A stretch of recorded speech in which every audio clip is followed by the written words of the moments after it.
عوام کو اپنے حقوق کے بارے میں علم ہی نہیں، کسی بھی قسم کی خریداری پر ناقص اشیاء ملنے پر کنزیومر پروٹیکشن کونسل سے رابطہ کیا جا سکتا ہے، جہاں دادرسی پیسوں کے بغیر ہی کی جاتی ہے۔ اس وقت نمائندہ K two television Adnan Haider Bari focal person consumer protection council کٹھاریہ میں موجود ہیں، ان سے مزید تفصیلات جانتے ہیں۔ جی عدنان بری، آگاہ کیجیے گا۔ جی بالکل، اس وقت میں ڈسٹرکٹ کنزیومر کونسل راولپنڈی میں موجود ہوں، اور میرے بیک پہ آپ کو نظر آ رہا ہوگا کہ اس وقت بہت سے ایسے دفعات لکھے ہوئے ہیں، قانونی نوٹس زیر دفعہ فلاں فلاں فلاں فلاں کنزیومر کے حوالے سے۔ بہت سے کنزیومر ایسے ہیں یا عوام میں جو رہنے والے لوگ ہیں، پڑھے لکھے بھی ہیں، ان پڑھ بھی ہیں، ان کے علم میں یہ بات نہیں ہے کہ ڈسٹرکٹ کنزیومر کونسل راولپنڈی موجود ہے، اور آپ باہر سے جس قسم کی بھی کوئی خریداری کرتے ہیں اس کی رسیدات آپ حاصل نہیں کرتے ہیں۔ تو میرے ساتھ اس وقت فوکل پرسن ادریس رنداوا موجود ہیں، تو ان سے بات کرتے ہیں، جاننے کی کوشش کرتے ہیں کہ آیا عوام تک آپ کی تمام سہولیات کس طرح پہنچ سکتی ہیں، عوام کو اویئر کیسے کیا جاتا ہے، اور کون کون سے ایسے قوانین ہیں جس کے تحت عوام اگر کسی بھی قسم کی خریداری کرتے ہیں تو ان کو کنزیومر کونسل کی جانب سے کیا کیا سہولیات مہیا ہیں۔ جی بسم اللہ الرحمن الرحیم۔ حکومت پنجاب نے پنجاب کنزیومر ایکٹ بنایا ہے، جس کے تحت صارفین کو بااختیار بنایا گیا ہے۔ صارف کوئی بھی چیز خریدتا ہے، وہ غیر معیاری ہے، ناقص ہے، یا کسی کمپنی یا دکان کی طرف سے اس کی وارنٹی کلیم نہیں کی جاتی، تو تب وہ ہمارے ادارے سے رجوع کر سکتا ہے۔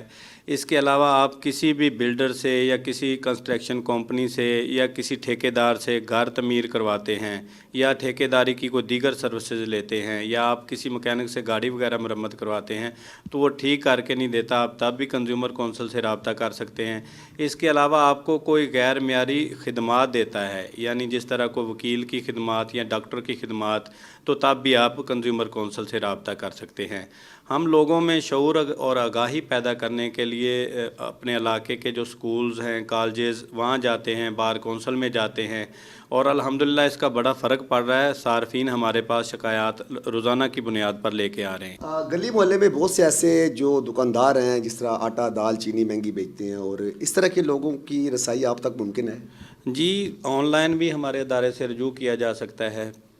جو سی ایم پورٹل ہے اس کے ذریعے، جو پی ایم پورٹل ہے اس کے ذریعے، اور اس کے علاوہ ایک ہمارے اپنا پورٹل ہے consumer court services. Consumer court services آپ موبائل میں ایپ ڈاؤن لوڈ کر کے اس کے ذریعے بھی گھر بیٹھے شکایت کا اندراج کروا سکتے ہیں۔ اچھا، ایک اہم بات ہے کہ رسید لینا کتنا ضروری ہے، کیونکہ بہت سے لوگ، بہت سی خواتین کو دیکھا ہے کہ وہ خریداری کے لیے جس وقت بازاروں میں جاتی ہیں، کوئی کاسمیٹکس لیتی ہیں، کوئی جیولری وغیرہ لیتی ہیں یا دیگر چیزیں لیتی ہیں، تو بعض اوقات دکاندار جو ہیں وہ رسید نہیں دیتے، کیا کہیں گے؟ جی رسید جو دکاندار کا دینا ضروری ہے، اگر وہ رسید نہیں دیتا تو جو اسسٹنٹ کمشنر ہیں ان کو اتھارٹی دی گئی ہے کہ ان کو 50,000 تک جرمانہ عائد کر سکیں۔ تو اس کے ساتھ ساتھ آپ یہ بھائی، آپ نے یہاں سے کنزیومر میں درخواست دینے کے بعد اگر فار ایگزامپل کہ کسی قسم کے کوئی اثرات نمایاں نہیں ہوتے اور کنزیومر کا مسئلہ حل نہیں ہوتا، تو آپ کنزیومر کی پروٹیکشن کے لیے دیگر کیا اقدامات کرتے ہیں، قانونی اقدامات؟ ہاں، اگر لیگل نوٹس ایشو کرنے کے بعد اگر صارف کی داد رسی نہیں ہوتی تو ہم صارف کا کیس بلا معاوضہ تیار کر کے کنزیومر کورٹ میں فائل کرتے ہیں، اور صارف کی ہر طرح کی قانونی رہنمائی کرتے ہیں، اسے وکیل کرنے کی ضرورت نہیں ہوتی۔ جی، آپ نے سنا کہ کسی بھی قسم کی خریداری کے حوالے سے صارف جو ہے، جو عام عوام میں کوئی چیزیں خریدتے ہیں تو دکاندار کے